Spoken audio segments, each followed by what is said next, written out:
తెలంగాణను చలి పంజా విసురుతోంది. తెలంగాణకు చలి వణుకు పుట్టిస్తోంది. ఎక్కడ చూసినా కూడా ప్రజలు ఉదయాన్నే లేచి పనులకు వెళ్ళాలంటే చాలా తీవ్ర ఇబ్బందులు పడుతున్నారు. ఒక రకంగా లేవడం కూడా చాలా ఇబ్బందిగానే ఉంది. ఉదయాన్నే సుమారుగా 9 నుంచి 10 డిగ్రీల చలి కాస్తుందని అర్థం చేసుకోవచ్చు. ఉష్ణోగ్రత ఆ స్థాయిలో పడిపోయాయి. ఇక్కడ రాష్ట్ర వ్యాప్తంగా 15 డిగ్రీల లోపుగా ఉష్ణోగ్రతలు పడిపోయాయి. ఆసిఫాబాద్ జిల్లాలో అత్యల్పంగా 9.4 డిగ్రీలుగా నమోదయ్యాయి. ఇక సంగారెడ్డి జిల్లాలో 9.9 డిగ్రీలు, ఆదిలాబాద్ జిల్లాలో 10.1 డిగ్రీగా నమోదైంది. వచ్చే 3 రోజులు చలి మరింత తీవ్రంగా ఉంటుందంటూ వాతావరణ శాఖ హెచ్చరిస్తోంది. 3 జిల్లాలకి ఆరెంజ్ అలర్ట్ జారీ చేసింది. మరో 30 జిల్లాలకి ఎల్లో అలర్ట్ జారీ చేసింది. చిన్నారులు, వృద్ధులు జాగ్రత్తగా ఉండాలని వాతావరణ శాఖ అధికారులు హెచ్చరిస్తున్నారు. పంజా విసురుతోని చలి. మామూలుగా ఉదయాన్నే 8-9 గంటలకల్లా ఆఫీసులకు బయలుదేరే వారంతా కూడా కొంత ఇంకా లేట్ అయితే బాగుండేమో అని ఆలోచన చేస్తున్నారు. ఎందుకంటే ఉదయాన్నే చాలా తీవ్రంగా చలి కాస్తోంది. సో ఉష్ణోగ్రతలు చాలా తీవ్రంగా పడిపోయాయి. సాయంత్రం 4 అయిందంటే చాలు మరోసారి చలి మొదలవుతోంది. సో ఈ రకమైనటువంటి చలి ఇంకా తీవ్రంగా ఉండబోతోంది. మరో 3 రోజుల పాటుగా చలి తీవ్రంగా ఉండే అవకాశం ఉన్నట్టుగా వాతావరణ శాఖ హెచ్చరిస్తోంది. ముఖ్యంగా ఈ 3 జిల్లాలు ఆదిలాబాద్, ఆసిఫాబాద్, ఈ జిల్లాలో మాత్రం చలి తీవ్రం ప్రభావం చాలా ఎక్కువగా ఉంది. సో ఈ జిల్లాలకి ఆరెంజ్ అలర్ట్ జారీ చేశారు వాతావరణ శాఖ అధికారులు. అవసరమైతే మినహా ఈ సమయాల్లో కొంత తగు జాగ్రత్తలు తీసుకొని స్వెటర్ లాంటిది వేసుకొని మొహానికి మాస్క్ ధరించితే కానీ బయటికి రాకూడదంటూ హెచ్చరిస్తున్నారు. దీనిపై మరిన్ని అప్డేట్స్ మా ప్రతినిధి రవి అందిస్తారు. Ravi, over to you. మరి ఆదిలాబాద్ జిల్లాలో చలి తీవ్రత రోజు రోజు పెరుగుతుంది. ముఖ్యంగా ఏజెన్సీ ప్రాంతాల్లో, కొండలు గుట్టల్లో చలి తీవ్రత పెరుగుతుందని ఆదివాసీ ప్రజలు చెప్తున్నారు. అటు ఉమ్మడి ఆదిలాబాద్ జిల్లా వ్యాప్తంగా నిర్మల్ కావచ్చు, ఆదిలాబాద్ కావచ్చు, ఆసిఫాబాద్ కావచ్చు, మంచిర్యాల కావచ్చు, ఈ ప్రాంతాల్లో 7 అయితే తప్ప ప్రజలు బయటికి వెళ్ళలేని పరిస్థితి కనబడుతుంది. రోజు రోజు చలి తీవ్రత పెరుగుతున్న పరిస్థితి, ఉష్ణోగ్రతలు పడిపోతున్న పరిస్థితి.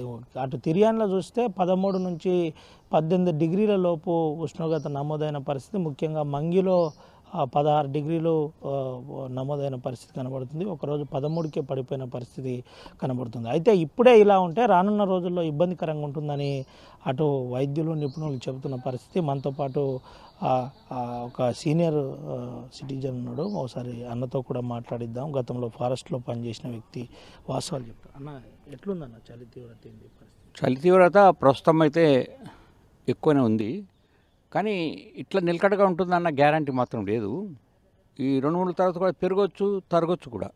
ఎందుకంటే ఈ స్థితి ఏంటంటే చలి ఈ రేంజ్లో ఉండాలి అనే ఒక స్థితి అనేది ఇప్పుడు లేకుండా పోయింది. ఎందుకంటే వాతావరణంలో చాలా మార్పులు వస్తున్నాయి. చెట్లు కొట్టేసినారు, తర్వాత ఫ్యాక్టరీలు పెరగడం వల్ల, ఈ వాతావరణ కాలుష్యం వల్ల కూడా చలి ఒక్కొక్కసారి ఎక్కువ ఉండే అవకాశాలు ఉన్నాయి.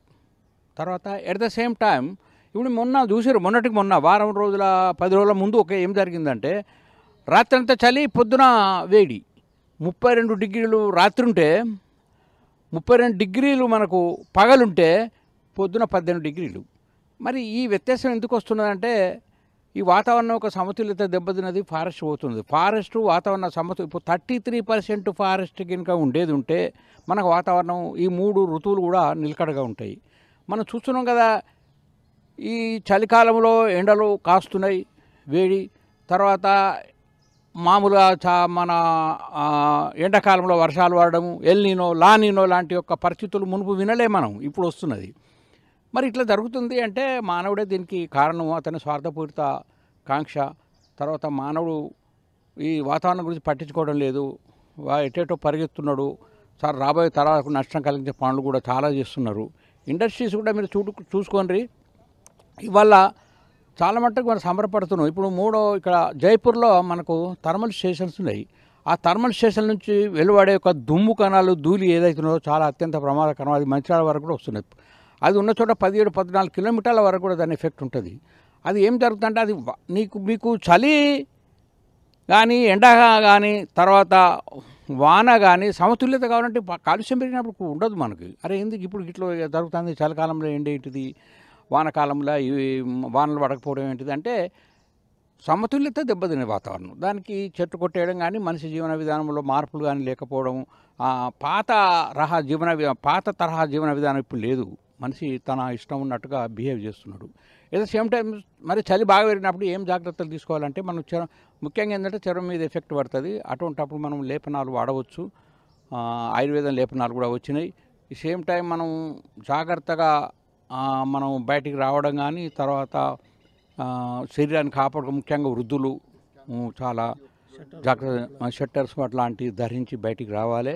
బయటకు వచ్చి మనం తిరగడం ఇదంతా కూడా చేస్తేనే బాగుంటుంది, లేకపోతే ప్రమాదకరం. ఎందుకంటే ఎప్పుడు ఏం జరిగేది తెలియని పరిస్థితి ఉన్నది. దానికి తోడు కాలుష్యం ఉన్నది. మీరు వింటున్నారు ఢిల్లీలో ఇప్పుడు ఎట్లా ఉన్నదంటే మొత్తము వరల్డ్లోనే ఇప్పుడు ఢిల్లీ కాలుష్యానికి నంబర్ ఫస్ట్లో ఉంది.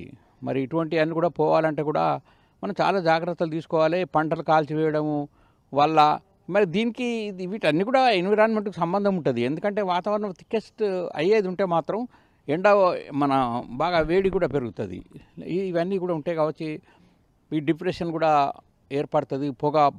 పొగ రాకుండా చూసుకోవాలి. ముఖ్యంగా ఏంటంటే కోల్బెల్ట్ ఏరియాలో ఇప్పుడు రావడం లేదు, కానీ మునుపు అట్లా ఉన్నప్పుడు కూడా వాతావరణ పరిస్థితులు అప్పుడే పరిస్థితులు వేరు కాబట్టి, అంటే ఇంత వాయు కాలుష్యము జల కాలుష్యం ఇవన్నీ లేవు కాబట్టి అప్పుడు రకంగా ఉండేది. కానీ ఇప్పుడు మరీ విధ్వంసకర విధానాలు ప్రభుత్వాలు కానీ ప్రజలు కానీ అవలంబించడం వల్ల ఈ అసమతుల్యత అనేది ఏర్పడ్డది వాతావరణంలో. ముందు ఈ జాగ్రత్తలను తీసుకొని మనుషులు తమ బాధ్యతను వ్యవహరించాలి. దానివల్ల మన సమాజం కూడా మన మనుషులు కూడా మన చక్కగా బతకగలుగుతారని చెప్పి నేను చెప్తున్నాను. అయితే ఇది పరిస్థితి. ముఖ్యంగా వాతావరణంలో మార్పులు రోజు రోజు పెరుగుతున్న పరిస్థితి కనబడుతుంది. అందుకనే జాగ్రత్త వహించాలని చెబుతున్న పరిస్థితి. అయితే దీంతో పాటు ముఖ్యంగా ఉమ్మడి ఆదిలాబాద్ జిల్లాలో చూసినట్టు కనుక అయితే ఆసిఫాబాద్ జిల్లాలో రోజు రోజుకు ఉష్ణోగ్రత తగ్గుతున్న పరిస్థితి కనబడుతుంది.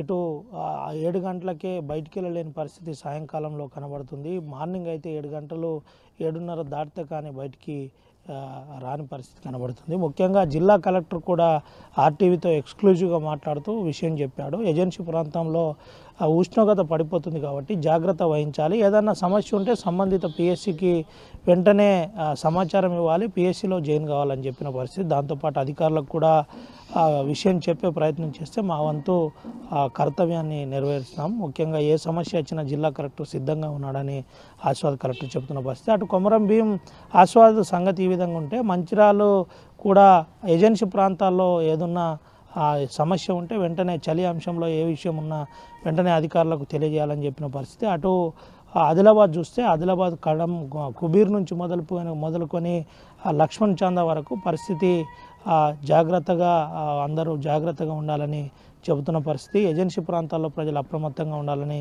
జిల్లా కలెక్టర్ షా చెప్పిన పరిస్థితి. నిర్మల్లో కూడా అదే పరిస్థితి ఉంది. ముఖ్యంగా ఓవరాల్గా ఉమ్మడి ఆదిలాబాద్ జిల్లాలో చలి తీవ్రత అయితే పెరుగుతుందని చెప్పక తప్పదు. రానున్న రోజుల్లో ఇంకా జాగ్రత్తగా ఉండాలని చెబుతున్న పరిస్థితి కనబడుతుంది. Over to studio.